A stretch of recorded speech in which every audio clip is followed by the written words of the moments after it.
Hello guys, तो आज हम लोग क्लास 11th का फिजिक्स वेक्टर चैप्टर स्टार्ट करने वाले हैं। और गाइज इस वेक्टर में लोगों को बहुत ही सारे प्रॉब्लम होते हैं, डाउट होते हैं। तो आज हम लोग कोशिश करेंगे कि वेक्टर में डाउट ना रहे, ठीक है। तो चलिए बहुत ही बेहतरीन वे से समझते हैं। तो गाइज मैं सबसे पहले वेक्टर वगैरह का डेफिनेशन वगैरह तो नहीं बताऊंगा, है ना। सबसे पहले मैं इस चैप्टर का अहमियत समझाने वाला हूँ कि आखिर इस चैप्टर का क्या रोल है अपने लाइफ में, है ना, और इसका क्या इंपॉर्टेंस है। तो गाइज चलिए सबसे पहले तो मैं इसका इंपॉर्टेंस के बारे में बताता हूँ। जैसे सपोज कीजिए कि मैं आप लोगों को एक बॉक्स दूँ, ठीक है। इस बॉक्स पे मैंने बोल दिया कि दो फोर्स अप्लाई हो रहा है। मान लिया पहला फोर्स है F1 और दूसरा फोर्स है F2, और दोनों फोर्स जो है सेम डायरेक्शन पे अप्लाई हो रहा है। मान लिया चलिए वैल्यू कि पहला फोर्स का नाम दे दिया वैल्यू 10 न्यूटन और दूसरा फोर्स का 20 न्यूटन। अगर मैं आप लोगों से पूछूं कि बताइए इस बॉक्स पे टोटल नेट फोर्स कितना अप्लाई हो रहा है, तब यार आप लोग बहुत ही इजी वे में, है ना, दोनों को क्या करोगे, ऐड करके आंसर फाइंड आउट कर लोगे। बोलोगे 10 Newton and plus 20 Newton, it means 30 Newton हो जाएगा। इट मीन्स इस बॉक्स पे टोटल फोर्स कितना अप्लाई होगा, 30 न्यूटन। लेकिन सपोज अब पूछूं कि डायरेक्शन क्या होगा, तो आप लोग बोलोगे यार जिधर दोनों फोर्स अप्लाई हो रहा है उसी की ओर मूव करेगा। इट मीन्स इस बॉक्स पे डायरेक्शन किधर लगेगा, इधर। चलिए ये तो बहुत बढ़िया हुआ। लेकिन अगर मैं बोलूँ कि एक बॉक्स और है मेरे पास, लेकिन इस बार कंडीशन क्या है कि पहला फोर्स F1 इधर लग रहा है इस डायरेक्शन की ओर, और दूसरा फोर्स जो है 10 न्यूटन का इस डायरेक्शन की ओर लग रहा है। अगर मैं अब आप लोगों से पूछूं कि बताइए इसका नेट रिजल्टेंट फोर्स कितना होगा, तो आप लोग बोलोगे यार हाँ इसमें तो वैल्यू सब्ट्रैक्ट हो जाएगा। क्यों? क्योंकि ऑपोजिट डायरेक्शन में फोर्स लग रहा है। चलिए बहुत बढ़िया, अगर ये आप लोग समझ पा रहे हो तो 20 newton minus 10 newton, it means answer आ जाएगा 10 न्यूटन। बड़े वाले फोर्स में से हम लोग छोटे वाले फोर्स को घटा देंगे तो पता चल जाएगा कि एक्चुअली में इस बॉक्स पे टोटल नेट फोर्स कितना लग रहा है। अगर मैं आप लोगों से डायरेक्शन पूछूं तो इसका डायरेक्शन भी आप लोग जवाब दे सकते हो। कैसे? कि जिधर बड़ा वाला फोर्स होता है उधर ही मूव करेगा। जी बिल्कुल सही है। लेकिन अब चलिए मैं तीसरा क्वेश्चन की ओर बढ़ता हूँ। अगर अब मैं आप लोगों से पूछूं कि बताइए पहला फोर्स तो 20 न्यूटन का इस डायरेक्शन की ओर लग रहा है, और दूसरा फोर्स जो है 10 न्यूटन का इस डायरेक्शन की ओर लग रहा है, और दोनों फोर्सेस के बीच जो है एंगल कितना है, सपोज दैट 30 डिग्री है, ठीक है। अब मैं बोलूँ कि बताइए इसका नेट फोर्स कितना होगा, तो आप लोग बता नहीं पाओगे। आप लोग इसको ना ही ऐड करने लायक होगा, ना ही ऐड कर सकते हो और ना ही सब्ट्रैक्ट कर सकते हो, ठीक है, क्योंकि ना ही ये सेम डायरेक्शन पे है और ना ही ऑपोजिट डायरेक्शन में है। तो गाइज ऐसे कंडीशन के लिए हम लोग को क्या अप्लाई करना चाहिए, तो इन्हीं सब चीज़ों के लिए हम लोग जो है वेक्टर के बारे में समझते हैं। और वेक्टर से बहुत ही इजीली कोई भी एंगल पे फोर्स हो या सेम डायरेक्शन पे हो या फिर ऑपोजिट डायरेक्शन पे हो, तो हम लोग वेक्टर लॉ अलजेब्रा जब हम लोग पढ़ेंगे तो इससे हम लोग नेट रिजल्टेंट किसी का भी फाइंड आउट कर सकते हैं। और एक हम लोग जनरलाइज्ड फार्मूला को भी ड्राइव करेंगे जो किसी भी एंगल पे हो या फिर सेम डायरेक्शन पे हो या फिर ऑपोजिट डायरेक्शन पे हो, हम लोग बहुत ही बेहतरीन वे से इसे कैलकुलेट कर पाएंगे। तो गाइज चलिए अब हम लोग वेक्टर को स्टार्ट करने वाले हैं।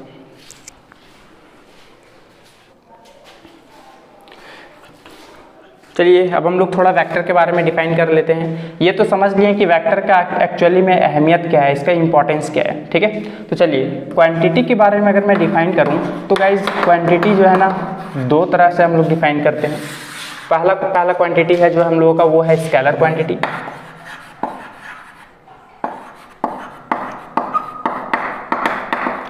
ठीक है, और दूसरा क्वांटिटी हम लोगों के पास है वेक्टर क्वांटिटी।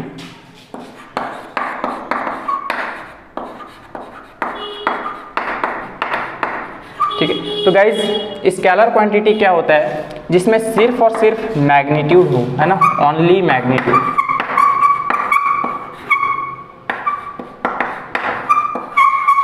ठीक है, और गाइज बहुत लोगों को ना मैग्नीट्यूड के बारे में भी जानकारी नहीं होता है, तो चलिए मैं बता देता हूँ। मैग्नीट्यूड एक न्यूमेरिक वैल्यू है जिससे हम लोग जज कर सकते हैं कि एक्चुअली में वो उसका साइज कितना है किसी भी बॉडी का, या फिर उसका वेट कितना है। ठीक है, तो गाइज जैसे मैं बोलूँ कि मेरे घर में ना एक बहुत बड़ा बक्सा है, तो आप लोग यार अंदाजा नहीं लगा पाओगे कि यार कितना बड़ा बक्सा होगा, ठीक है। लेकिन अगर मैं सिर्फ मैग्नीट्यूड बता देता ना, तो आप लोगों के दिमाग में एक डायग्राम बन जाता कि एक्चुअली में वो कितना बड़ा के बारे में बात किया जा रहा है।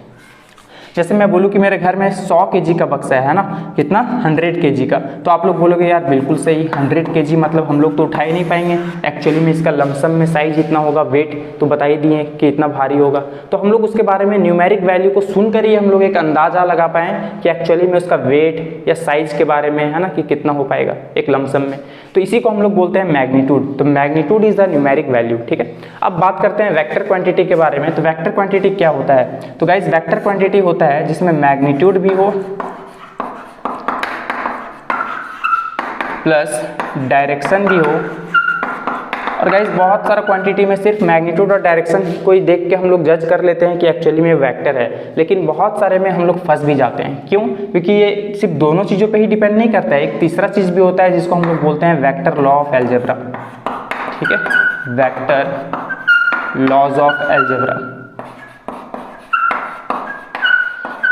गाइज ये सभी प्रॉपर्टीज फॉलो होना चाहिए, तभी हम लोग बोलेंगे कि वो क्वांटिटी कौन सा क्वांटिटी है, वेक्टर क्वांटिटी है। गाइज ये वेक्टर लॉज ऑफ अलजेब्रा हम लोग पढ़ेंगे। चलिए एक बताता हूँ, जैसे सपोज दैट कि मेरे पास करंट का एग्जांपल देता हूँ। ठीक है, तो करंट अगर मैं बोलूँ कि एक डायरेक्शन में करंट 5 एम्पियर जा रहा है और दूसरा डायरेक्शन में करंट कितना जा रहा है, सपोज दैट 10 एम्पियर। अगर मैं पूछूं कि बताइए इस डायरेक्शन में टोटल करंट कितना जाएगा, तो आप लोग बोलोगे यार 5 इधर से जा रहा है और 10 इधर से जा रहा है, इट मीन्स दोनों का क्या हो जाएगा, एडिशन हो जाएगा। ठीक है, और आप लोग बोलोगे 15 एम्पियर। लेकिन गाइस जरा सोचिए कि ये दोनों करंट का जो डायरेक्शन है उन दोनों के बीच में तो कुछ एंगल होगा ना, कुछ थीटा एंगल बनेगा, लेकिन हम लोग इसको तो डायरेक्टली एडिशन नहीं करना चाहिए था, कुछ लॉ वगैरह से करना चाहिए था। ठीक है, जो वेक्टर लॉ हम लोग जो पढ़ने वाले आगे, क्योंकि देखिए कुछ एंगल में है, ये दोनों सेम डायरेक्शन पे नहीं है, तो फिर भी हम लोग इसको स्केलर के जैसा कैसे ऐड कर दिए। इट मीन्स इसका एडिशन जो है स्केलर के जैसा है और साथ ही साथ इसमें देखिए डायरेक्शन भी है, इसलिए ये दोनों का दोनों ही नहीं है। ना ही इसको हम लोग स्केलर क्वांटिटी बोल सकते हैं और ना ही वेक्टर क्वांटिटी बोल सकते हैं, है ना। इसको हम लोग एक नया क्वांटिटी के बारे में बात करते हैं जिसका नाम है टेंसर क्वांटिटी। ठीक है, तो गाइज इसके बारे में हम लोग और भी बढ़िया तरीके से बात करेंगे जब हम लोग वेक्टर लॉज ऑफ अलजेब्रा के बारे में डिफाइन कर चुके होंगे। ठीक है, तो चलिए अभी आप लोग इसको जल्दी से नोट कर लीजिए। एक चीज़ और, हाँ, स्केलर क्वांटिटी का अगर मैं एग्जांपल दूँ तो एग्जांपल आप लोग क्या याद रख पाओगे, टाइम हो गया। तो गाइस टाइम एक ऐसा क्वांटिटी है जो किसी भी डायरेक्शन वगैरह से लेना देना नहीं होता है। जैसे अगर मैं बोलूँ किसी से पूछूँ कि बताइए टाइम कितना हो रहा है, अब बताइए अगर मैं उससे पूछ लूँ कि किधर बज रहा है उतना, मान लीजिए सपोज दैट कि अभी 8 बज रहा है, तो अगर मैं वो बता दिया वो बंदा मेरे को कि यार 8 बज रहा है अभी, तो क्या मुझे सवाल करना चाहिए ऐसा कि किधर बज रहा है? नहीं ना, ये तो बेवकूफ़ी वाला सवाल है, क्योंकि डायरेक्शन चेंज होने पर उसका मैग्नीट्यूड पर कोई भी इफेक्ट नहीं पड़ता है, इसलिए वैसा क्वांटिटी को हम लोग स्केलर क्वांटिटी बोलते हैं। ठीक है, अभी सपोज कीजिए कि मेरे पास अगर इस वॉल पे अगर मैं क्लॉक लगा दूं, सपोज कि 8 बज रहा है, तो अगर मैं तुरंत तत्काल में अगर उधर उस वॉल पे लगा दूं, इट मीन्स क्लॉक का डायरेक्शन चेंज कर दूं, तो क्या 9 बज जाएगा? नहीं, इट मीन्स वो जो है स्केलर क्वांटिटी है, डायरेक्शन चेंज करने पर उसका मैग्नीट्यूड पर, इट मीन्स उसका न्यूमेरिक वैल्यू पर कोई भी इफेक्ट नहीं पड़ने वाला। वेक्टर क्वांटिटी इस जो ऐसा क्वांटिटी जो मैग्नीट्यूड के साथ साथ डायरेक्शन भी हो, इट मीन्स डायरेक्शन चेंज होने पर उसका मैग्नीट्यूड पर कुछ ना कुछ इफेक्ट पड़ेगा। और साथ ही साथ वेक्टर लॉज ऑफ अलजेब्रा को भी हम लोग समझने वाले हैं। इसका एग्जांपल दूं तो पहला एग्जांपल है फोर्स। ठीक है, तो फोर्स एक वेक्टर क्वांटिटी है, वेलोसिटी हो गया। ठीक है, ये सभी एग्जांपल है आपका किसका, वेक्टर क्वांटिटी का। तो गाइज बहुत सारा एग्जांपल है, आप लोग बुक में देख लेना यार, है ना। स्केलर क्वांटिटी, वेक्टर क्वांटिटी, हम लोग का मेन मुद्दा है कि वेक्टर का न्यूमेरिकल वगैरह कैसे सॉल्व करेंगे और लॉज वगैरह के बारे में कैसे डिफाइन करेंगे। ठीक है, तो गाइज जल्दी से इसको नोट कर लीजिए, फिर हम लोग आगे बढ़ते हैं। तो गाइज अब हम लोग वेक्टर रिप्रेजेंटेशन करते हैं कि एक्चुअली में ये वेक्टर रिप्रेजेंटेशन होता क्या है। तो चलिए स्टार्ट करते हैं।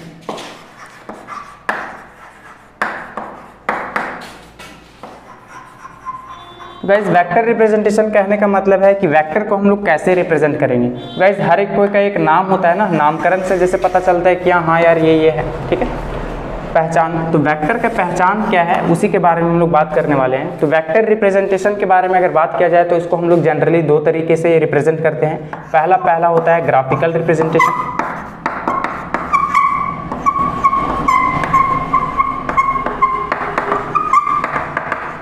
और दूसरा होता है सिंबॉलिक रिप्रेजेंटेशन।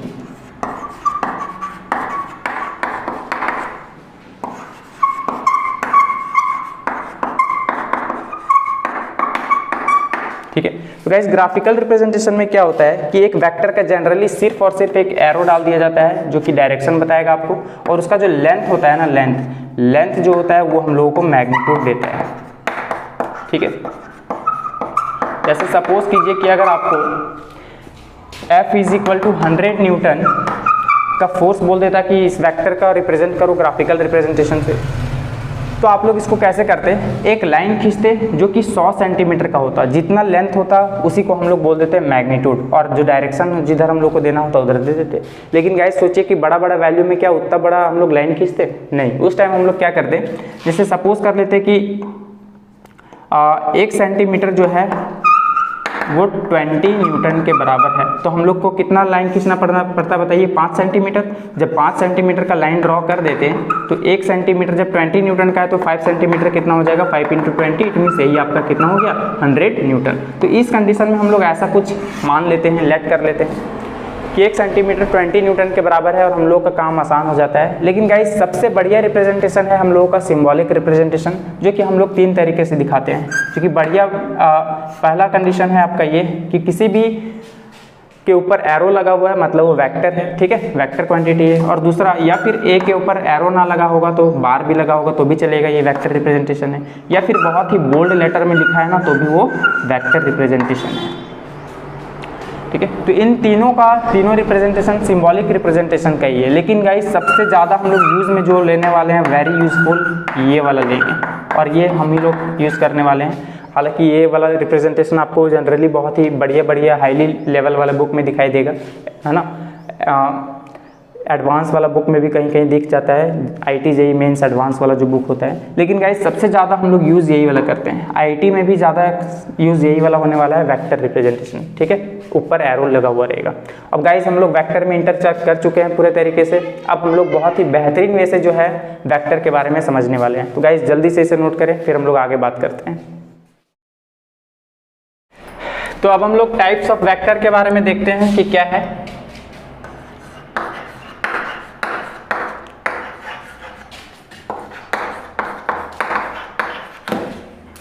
ठीक है, तो टाइप्स ऑफ वेक्टर सबसे पहला हम लोग सीखेंगे पैरेलल वेक्टर।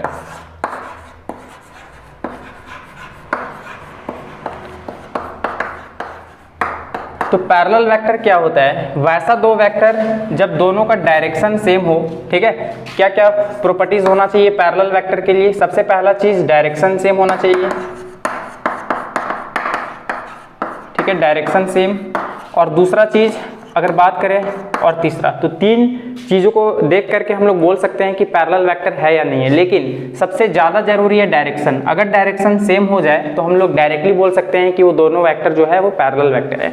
बी और सी वाला जो प्रॉपर्टी है वो देखने का जरूरत भी नहीं पड़ता है। लेकिन इसको इसलिए बताना जरूरी है क्योंकि बहुत लोगों में कन्फ्यूज़न भी हो जाता है। जैसे अगर बात करें कि फिजिकल क्वान्टिटी है ना, तो फिजिकल क्वान्टिटी मे और मे नॉट बी सेम।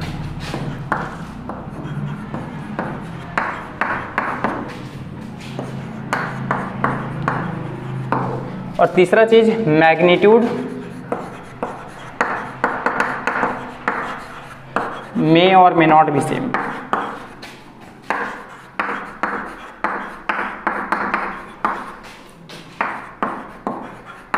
ठीक है, तो गाइस सबसे पहला मेन चीज है यही, डायरेक्शन सेम होना चाहिए, है ना। फिजिकल क्वांटिटी सेम हो या ना हो उससे कोई मतलब नहीं है। उसी तरह से मैग्नीट्यूड दोनों वेक्टर का सेम है या नहीं उससे कोई मैटर नहीं करता है। जैसे अगर बात करें कि अगर पहला वेक्टर मान लीजिए ए है, ठीक है, मान लीजिए F1 फोर्स है जो कि 20 न्यूटन है, और दूसरा F2 वेक्टर है जो कि हम लोग बोल रहे हैं कितना 30 न्यूटन। तो देखिए दोनों का जो मैग्नीट्यूड है वो इक्वल नहीं है। तो ये इक्वल हो या ना हो उससे हमको कोई फर्क नहीं पड़ता है, लेकिन सिर्फ देखना ये है कि क्या दोनों वेक्टर पैरेलल है। पैरेलल होने के लिए क्या देखना पड़ेगा कि दोनों डायरेक्शन क्या होना चाहिए, सेम होना चाहिए। देखिए डायरेक्शन वाला जो प्रॉपर्टी है वो दोनों सेम है।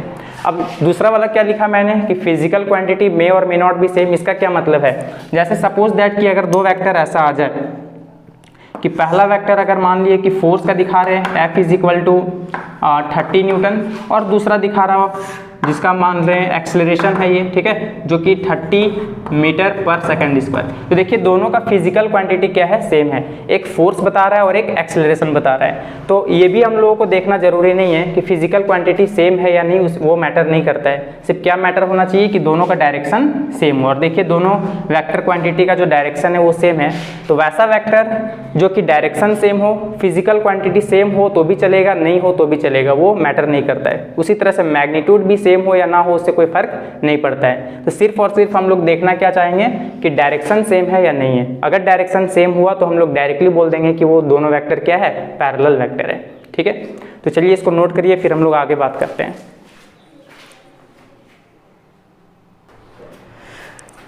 तो अब अगला वेक्टर के बारे में बात करते हैं, जिसको हम लोग एंटी पैरेलल वेक्टर बोलते हैं।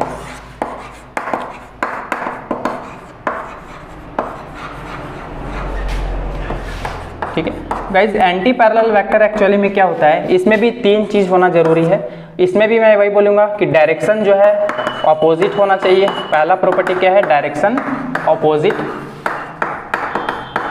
और दूसरा प्रॉपर्टी क्या होना चाहिए, फिजिकल क्वांटिटी जो है सेम हो या ना हो, उसी तरह से मैटर नहीं करेगा। सेम होगा तो भी चलेगा, नहीं होगा तो भी चलेगा। ठीक है, तो फिजिकल क्वांटिटी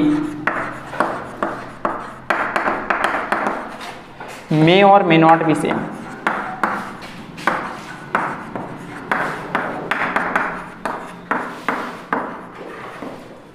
और तीसरा चीज क्या होगा, मैग्नीट्यूड मे और मे नॉट बी सेम।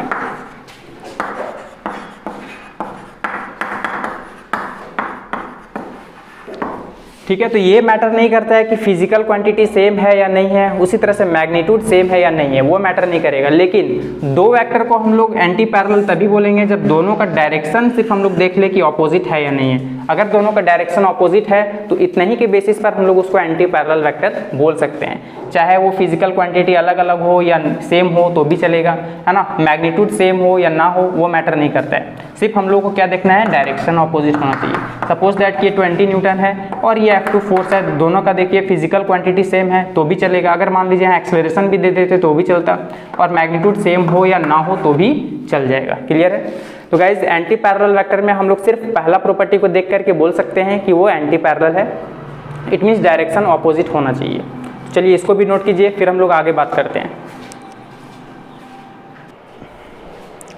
अब हम लोग तीसरा वेक्टर की ओर बढ़ते हैं, जिसका नाम है इक्वल वेक्टर। ठीक है, तो थर्ड वेक्टर हम लोगों का क्या है, इक्वल वेक्टर। तो गाइस इक्वल वेक्टर नाम से ही पता चल रहा है कि इक्वल वेक्टर हम लोग किसको बोलेंगे, जिसमें तीनों का तीनों प्रॉपर्टी सेम होना चाहिए, जो अभी हम लोगों ने लिखा था पहले, है ना। पैरेलल और एंटी पैरेलल वेक्टर में सबसे पहला तो डायरेक्शन सेम होना चाहिए, और बी में मैग्नीट्यूड, यानी ये लिख देता हूँ फिजिकल क्वांटिटी, है ना। फिजिकल क्वांटिटी सेम, ये भी सेम होना चाहिए, और तीसरा मैग्नीट्यूड भी सेम होना चाहिए। ठीक है, तो ऐसा वेक्टर जो कि दोनों वेक्टर का डायरेक्शन भी सेम होना चाहिए। अगर ये फोर्स वाला क्वांटिटी है तो दूसरा वाला भी फोर्स ही होना चाहिए। क्यों? क्योंकि दोनों का फिजिकल क्वांटिटी सेम होगा तभी हम लोग बोलेंगे कि वो इक्वल होगा। और साथ ही साथ दोनों का मैग्नीट्यूड भी क्या होना चाहिए, सेम। सपोज दैट कि अगर ये 20 न्यूटन है तो ये भी कितना होना चाहिए, 20 न्यूटन। तो गाइज इक्वल वेक्टर को हम लोग पैरेलल वेक्टर बोल सकते हैं। क्यों? क्योंकि पैरेलल वेक्टर में सिर्फ और सिर्फ हम लोग डायरेक्शन के बारे में बात करते हैं। फिजिकल क्वांटिटी और मैग्नीट्यूड सेम हो या ना हो वो मैटर नहीं करता है। तो equal vector is also known as, है ना, also called parallel vector. But parallel vector को हम लोग इक्वल वेक्टर नहीं बोल सकते हैं, क्योंकि इक्वल वेक्टर के लिए ये कंपलसरी है, जरूरी है कि फिजिकल क्वांटिटी और मैग्नीट्यूड दोनों सेम होना चाहिए। लेकिन पैरेलल वेक्टर में ऐसा कंडीशन नहीं है। पैरेलल वेक्टर उसको भी बोल सकते हैं जिसमें मैग्नीट्यूड और फिजिकल क्वांटिटी सेम हो या ना हो, उससे कोई फर्क नहीं पड़ता है, दोनों कंडीशन चाहिए। लेकिन इक्वल वेक्टर में कंपलसरी है कि ये दोनों सेम होना चाहिए। ठीक है, तो इसलिए हम लोग इक्वल वेक्टर को पैरेलल वेक्टर बोल सकते हैं, बट पैरेलल वेक्टर को इक्वल वेक्टर नहीं बोल सकते हैं। इसलिए इसको नोट कर लीजिए, फिर हम लोग अगले वेक्टर की ओर बढ़ते हैं। अब अगला वेक्टर है हम लोगों के पास को इनिशियल वेक्टर, है ना। फोर्थ इज को इनिशियल वेक्टर।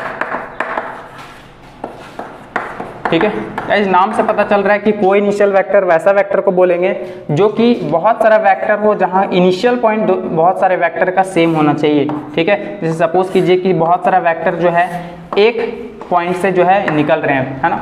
ये सपोज कीजिए कि ये वेक्टर ए है, ये वेक्टर बी है, ये वेक्टर सी है और ये वेक्टर डी है। ठीक है, तो बहुत सारा वेक्टर जब उसका इनिशियल पॉइंट सेम हो, इट मीन्स उसको हम लोग क्या बोलेंगे, को इनिशियल वेक्टर। बहुत सारा वेक्टर जब सेम पॉइंट से निकल रहा हो, स्टार्टिंग पॉइंट जब सबका सेम हो, तो ऐसा वेक्टर को हम लोग को इनिशियल वेक्टर बोलते हैं।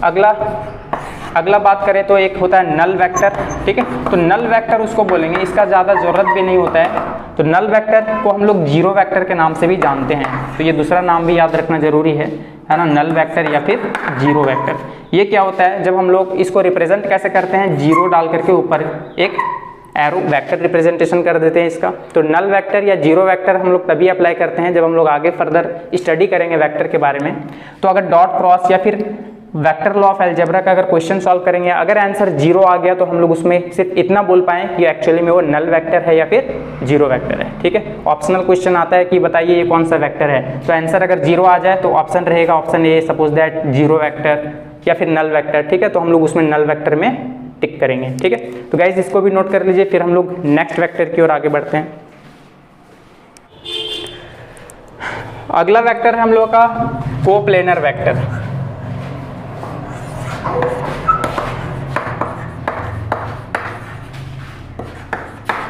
ठीक है, तो कोप्लेनर वेक्टर उसको बोलते हैं, जैसे नाम से ही पता चल रहा है कि जब बहुत सारा वेक्टर है ना, दो या दो से ज्यादा वेक्टर सेम प्लेन में लाई करेगा तो वैसा वेक्टर को हम लोग कोप्लेनर वेक्टर बोलते हैं। जैसे कि हम लोग को पता है कि हम लोग के पास तीन एक्सिस होते हैं, है ना, कोऑर्डिनेट एक्सिस, पहला एक्स, वाई और जेड।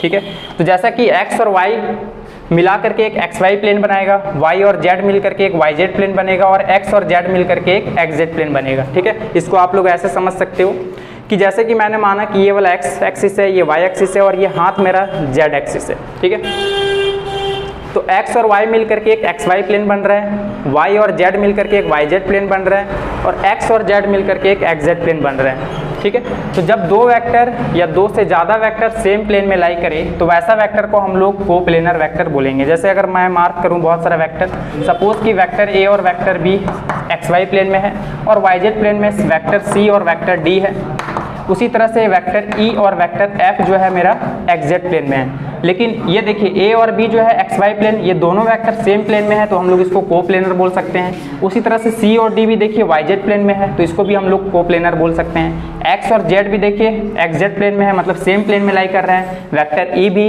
एक्स जेड प्लेन में है और वेक्टर एफ भी एक्स जेड प्लेन में है, तो ऐसा वेक्टर को हम लोग कोप्लेनर बोलेंगे। लेकिन अगर ऐसा बोलूं कि वेक्टर ए और डी क्या कोप्लेनर है तो बोलिएगा नहीं। क्यों? क्योंकि वेक्टर ए जो है एक्स वाई प्लेन पे है और वेक्टर डी जो है वाई जेड प्लेन पे है, दोनों का प्लेन जो है अलग अलग प्लेन है, तो ऐसा वेक्टर को हम लोग कोप्लेनर नहीं बोलेंगे। कोप्लेनर वेक्टर मतलब दो या दो से ज्यादा वेक्टर जब सेम प्लेन में होगा तभी हम लोग उसको कोप्लेनर वेक्टर बोलेंगे, अदरवाइज नहीं। तो गाइज इसको भी नोट कर लीजिए, हम लोग के लिए इतना ही वेक्टर इंपॉर्टेंस था। और एक इंपॉर्टेंट है जो कि हम लोग बोलते हैं यूनिट वेक्टर। इसके लिए हम लोग को एक नया टॉपिक नया वीडियोस में अपलोड करूंगा, है ना, क्योंकि ये बहुत ही इंपॉर्टेंट टॉपिक है। ठीक है, तो अभी इतना नोट कर लीजिए, फिर हम लोग नेक्स्ट लेक्चर में हम लोग देखते हैं इसको।